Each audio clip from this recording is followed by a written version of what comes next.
नमः शिवाय। सर्व पापहारी भगवान शिव भक्त वत्सल हैं और प्रेम बस भक्तों के अधीन हैं।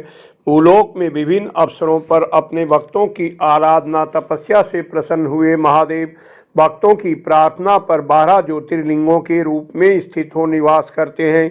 भगवान शिव के इन प्रातः स्मरणीय ज्योतिर्लिंगों के नाम का पाठ और स्मरण ही पापनाशक है। फिर इनके महात्म की चर्चा तो महान कल्याणकारी है, इसमें संशय नहीं है। अभी तक आप सोमनाथ, मल्लिकार्जुन, महाकालेश्वर, परमेश्वर, केदारेश्वर, भीमेश्वर, अभिमुक्तेश्वर, वैद्यनाथेश्वर, त्र्यंबक और नागेश्वर इन 10 ज्योतिर्लिंगों के प्रादुर्भाव की कथा जान चुके हैं। आज की वीडियो में रामेश्वर और घुश्मेश्वर ज्योतिर्लिंगों के बारे में जानेंगे।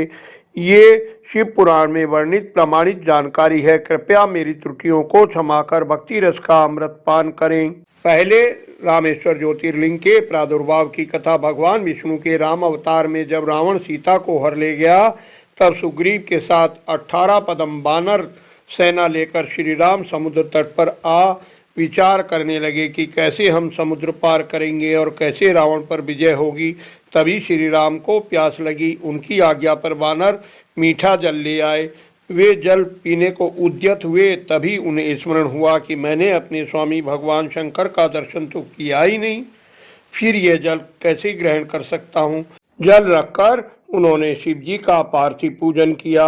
आवाहन आदि 16 उपचारों से उनकी विधिवत अर्चना की। वे प्रार्थना करने लगे, मेरे स्वामी देव महेश्वर, आपको मेरी सहायता करनी चाहिए। आपके सहयोग के बिना मेरे कार्य की सिद्धि अत्यंत कठिन है।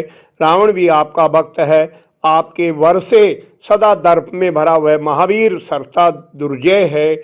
मैं भी आपका दास हूँ, सर्वथा आपके अधीन रहने वाला हूँ। कृपया मेरे प्रति पक्षपात करें। वे नाच गाकर भगवान महेश्वर की बारंबार स्तुति करने लगे। तब वामांग भूता पार्वती और पार्षदों के साथ भगवान शिव वहां प्रकट हो गए। उन्होंने श्री राम को विजय का वर दिया। श्री राम ने नतमस्तक होकर पुनः प्रार्थना की, मेरे स्वामी शंकर, जगत के लोगों को पवित्र करने और दूसरों की भलाई के लिए आप यहाँ सदा निवास करें। श्री राम की प्रार्थना पर भगवान शिव वह रामेश्वर ज्योतिर्लिंग के रूप में स्थित हो गए, जो दिव्य गंगा जल से रामेश्वर ज्योतिर्लिंग को भक्तिपूर्वक स्नान कराता है, वह जीवन मुक्त ही है। इस रामेश्वर ज्योतिर्लिंग की कथा सुनने वाले के सारे पाप नष्ट हो जाते हैं। अब घुश्मेश्वर ज्योतिर्लिंग के प्रादुर्भाव की कथा। देवगिरी पर्वत के निकट सुधर्मा नाम का ब्रह्मवेत्ता ब्राह्मण रहता था। उनकी पत्नी भी शिव धर्म पालन में तत्पर रहती थी। उनके कोई पुत्र नहीं था। बहुत उपाय करने पर भी जब संतान नहीं हुई, तो ब्राह्मणी सुदेहा ने अपनी बहन घुष्मा से उनका विवाह करा दिया। घुष्मा भी अपनी बड़ी बहन की तरह ही शिव भक्त थी। शिव कृपा से उसके सुंदर पुत्र हुआ। इससे सुदेहा के मन में डाह उत्पन्न हो गई।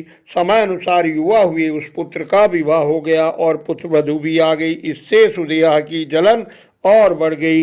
एक रात उन्होंने उस पुत्र को टुकड़े टुकड़े कर काट डाला और उसके टुकड़े उसी तालाब में डाल आई जहाँ उसकी बहन घुष्मा प्रतिदिन पार्थिव शिवलिंगों का विसर्जन करती थी। प्रातःकाल पुत्र वधु ने पति की शैया को देखा तो वह खून से भीगी हुई थी और उस पर शरीर के कुछ टुकड़े दिखाई दिए। इससे उसको बड़ा दुख हुआ। उसने अपनी सास से बताया। ब्राह्मण सुधर्मा और घुष्मा ने शिव पूजन पूरा करने तक किसी बात की चिंता नहीं की। पूजन बाद पुत्र की शैया देखकर भी वह विचलित नहीं हुई और सोचने लगी, जिन्होंने बेटा दिया था वे ही उसकी रक्षा करेंगे। वे शंभु भक्त प्रिय और काल के भी काल हैं, वे ही हमारे रक्षक हैं। वह नित्य की भांति शांत चित्त से पार्थिव शिवलिंगों का विसर्जन करने गई। विसर्जन उपरांत उसे अपना पुत्र तालाब के किनारे खड़ा दिखाई दिया। पुत्र को देखकर भी घुष्मा को हर्ष हुआ न विषाद हुआ।